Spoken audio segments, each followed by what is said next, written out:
Good morning. Everybody ready? First, I'm going to read a quick statement, and then I plan to turn it over to the GBI Director, Mr. Keenan, and then we'll take a few questions concerning this topic.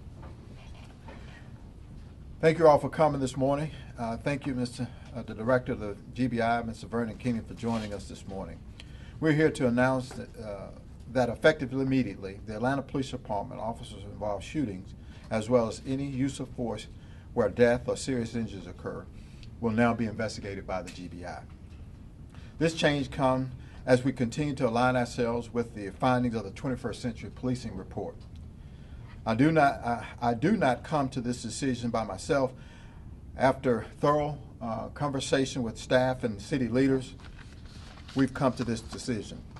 One of the action items in the report states in part that in case of a police-involved shooting resulting in death or serious bodily harm resulting in injuries, in custody death, the department have state agency handle investigations. To maintain trust with the community, this independent investigative agent is critical. I do believe we have the trust of our citizens, but this will further demonstrate our commitment to transparency. We feel confident that the GBI will handle these investigations fairly and judiciously. In the case of our officer-involved shootings, we will issue an initial statement to the community and to the media. After the scene is cleared, everything from that point forward, including the investigative and the media inquiries, will be handled by the GBI. At this point, I'd like to turn it over to the GBI Director, Mr. Vernon Keenan. Thank you, Chief Turner. I'm Vernon Keenan, Director of the Georgia Bureau of Investigation. The GBI has developed a level of expertise in working officer use of force cases where there's death or serious injury. All of our agents are specifically trained in the work these type of cases. We have a very structured process that we follow that has been developed over the years as we have gained more experience in working these type cases. Last year, the GBI investigated 91 cases where there was death or serious injury as a result of use of force by law enforcement. This weekend, we had 2 police shooting cases that we investigated, and this morning we have a in-custody death case in Chatham County that we're now investigating that. So we've been extremely busy in this area. And I applaud Chief Turner for asking the GBI to step up and handle these cases because it is very important in today's world that we have transparency when there is an officer use of force where there is death or serious injury.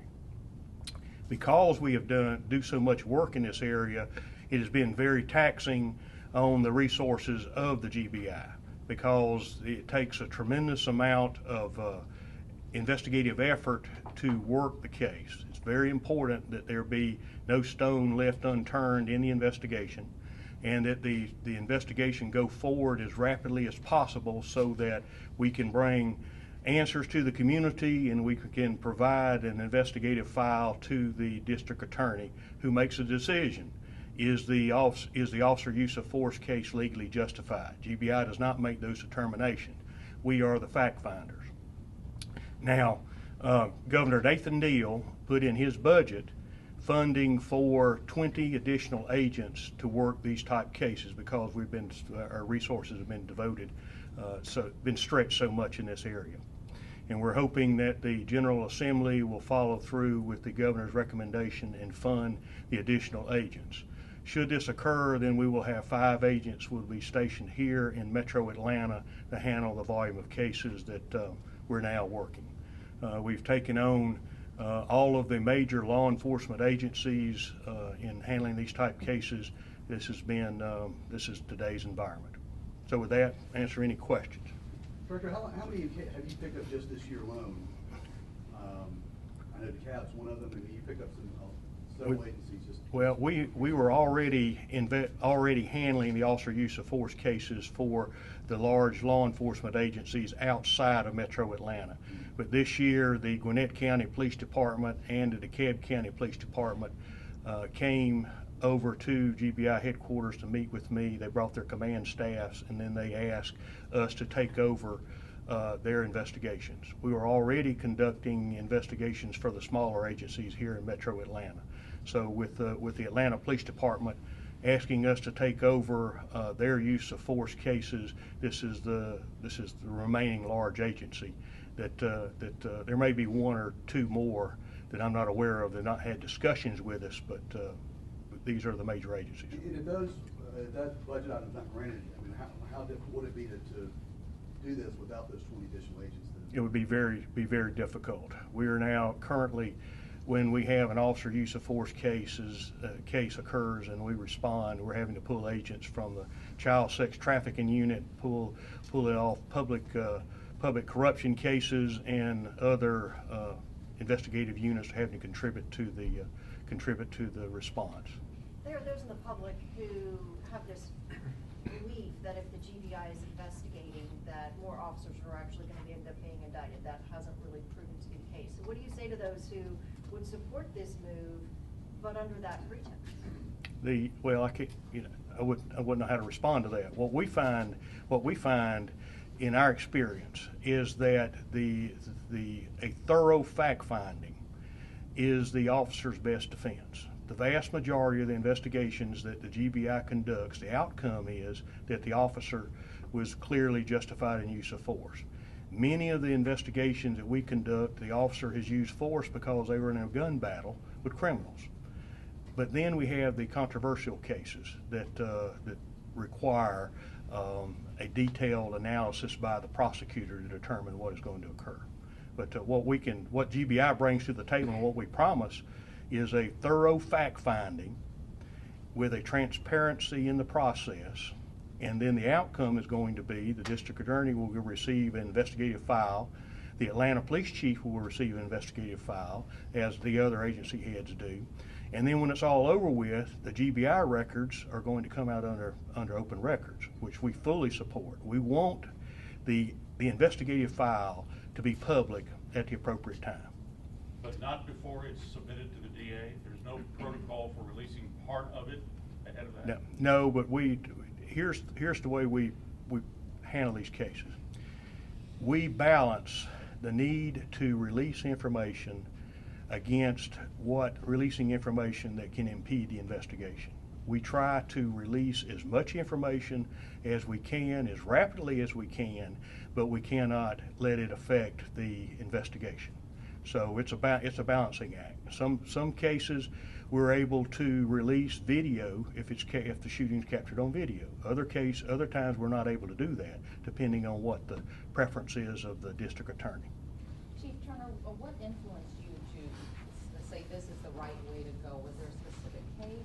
That was a great question. I tell you, we began looking at the President's Task Force on 21st Century Policing when it first came out, and looked at how we were handling this particular incident, officer-involved shooting. And all of last year, we really contemplated doing a multi-jurisdictional investigative team and to work these cases. And after the end of the year, we had 9 officers-involved shootings last year. And it really didn't make a whole lot of sense for us to do something completely separate than what the GBI was doing. And that's what brought us to this decision today. Did what's going on in Chicago have any influence on this with the Laquan McDonald case, the controversy that the Chicago police are embroiled in? Did that influence or tip you in one way or the other? Well, I believe that we've been extremely transparent in our actions, but I tell you, I would be lying to you if I tell you that wasn't a concern for public safety throughout the entire country. We need to do everything we can to be as transparent as possible so citizens clearly understand that we understand the challenges and also the perceptions that's going on in this country. What about the existing staff then that would have investigated these cases? Are they going to be free to do something else now since they won't have this as part of their workload? Well, part of our homicide units have always gone out with our internal affairs unit to work these cases.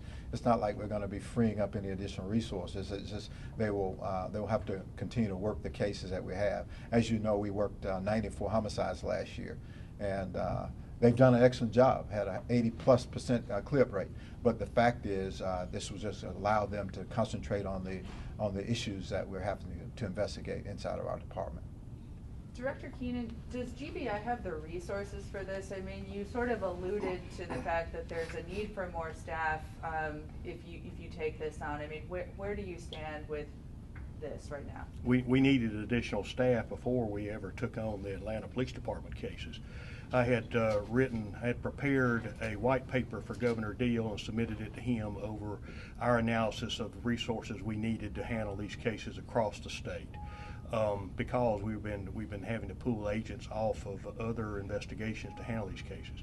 So the governor put in his budget the funding to hire 20 agents to be able for us to be able to accommodate the workload. And it actually I was notified of what the governor's budget included an hour after Chief Turner had called and asked for us to take over the Atlanta cases. So. Last question, Marissa.